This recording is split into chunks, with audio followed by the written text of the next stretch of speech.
Hey, what's up, everybody? It's just Charles Sabanson, and welcome you guys to another episode of the DREAMERSPRO show, where we cover everything from sports, hot topics, classic debates, entertainment, and we give you guys a fresh perspective on things and how we see them. And today we got an absurd show in store for you guys. Before we get into it, please make sure you like the video and subscribe to the channel. So there's been a lot of twerking going on these days for JJ Redick. We got a lot of clown-ass people out there trying to make JJ Redick seem like he's something greater than he's not. And I gotta say something. There's a clip going viral of JJ Redick having just losing his cool. I think it was during a halftime when they asked him about, or the end of the, I think a halftime or something like that, end of the third quarter or something. And they were asking him about the Lakers, and he's like, yeah, we're horrible. I'm like, yo, does JJ Redick have anger management issues?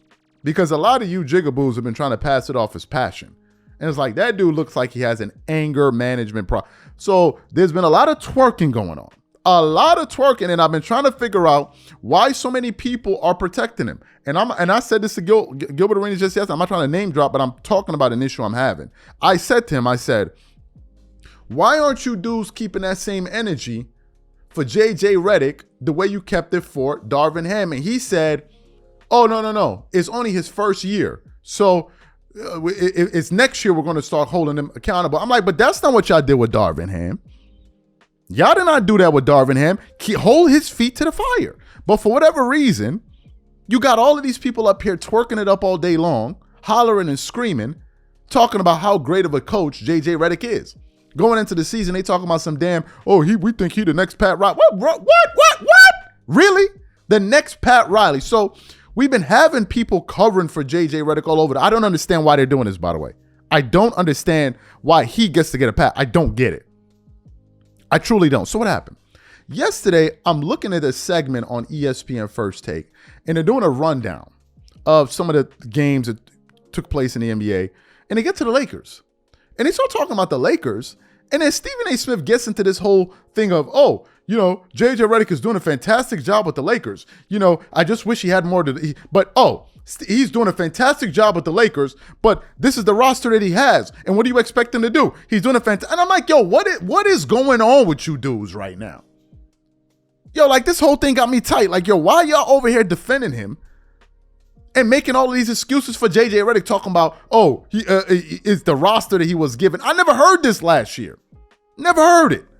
So these are the comments that I want to focus on today. But before we even get into what Stephen A. Smith had to say, today's video is brought to you by our sponsor, Game Time. With the year almost over, I am super excited about creating new memories with family and friends by attending various theater shows, plays, and sporting events. And when it comes time to look for tickets, Game Time is my go-to. Game Time is one of the most reliable marketplaces for last-minute tickets to the most popular events in sports, music, and theater in more than 60 cities across the United States and Canada. Game Time saves me money, time, and stress. It finds the best deals, guarantees that the tickets are legit, and ensures that they get them to me on time.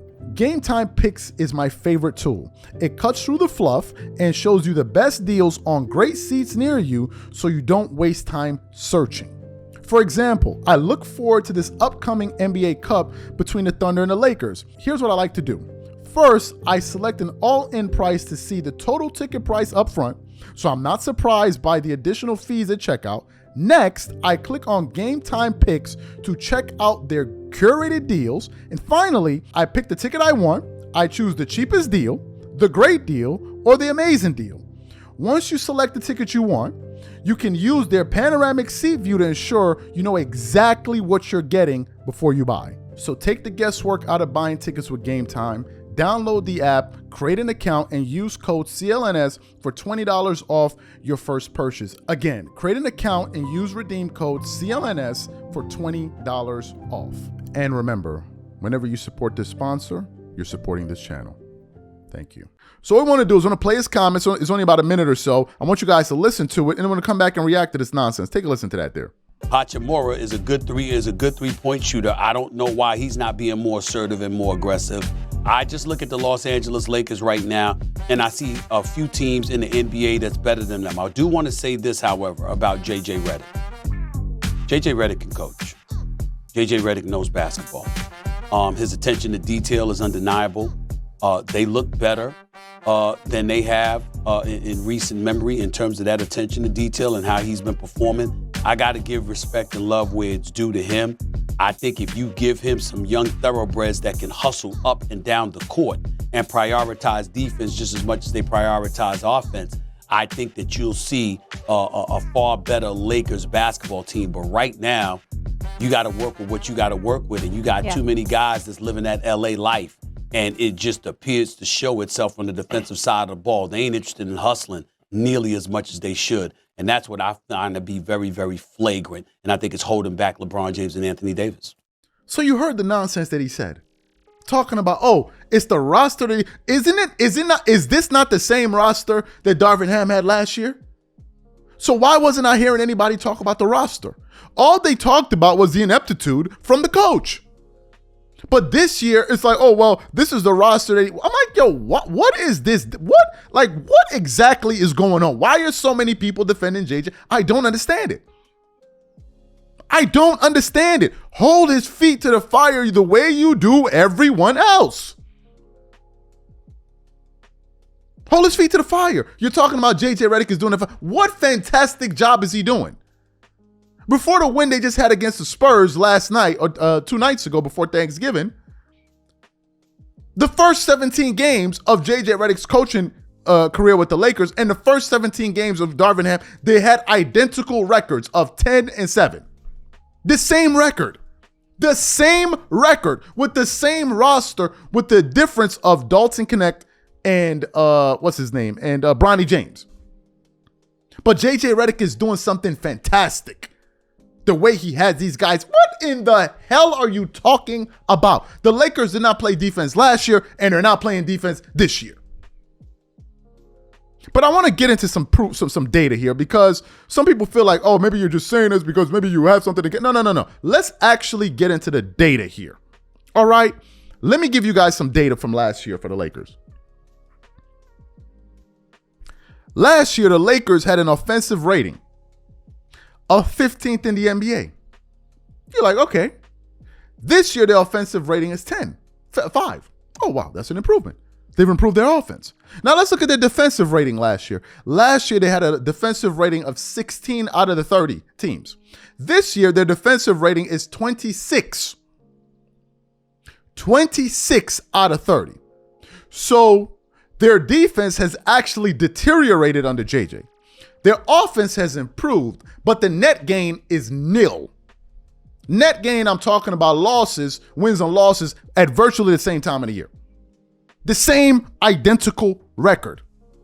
But the way that it's being covered, you would think that JJ is doing something that is just like, we've never seen this before, when in reality, he's not. He's doing different things that are yielding the same or similar results. And for this season, people have come to the conclusion that we're just going to defend JJ. We're going to defend him. And the part that I don't understand is that JJ is indefensible because he's rude. He's arrogant. He doesn't even know how to comport himself as a coach of the Lakers. He's cursing up a storm, breaking clipboard, slamming chair, and y'all, oh man, he's so passionate. He is so passionate.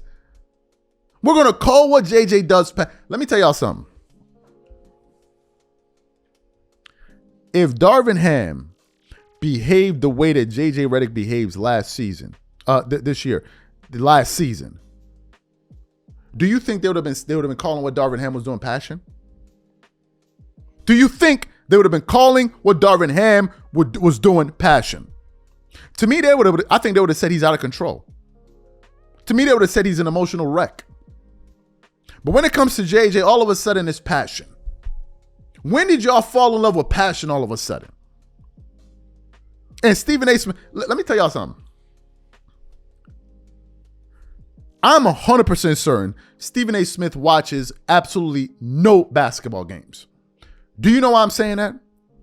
About 2 days ago, Stephen A. Smith said that these guys, the Lakers, look incredible. He's doing a fantastic job, JJ Redick.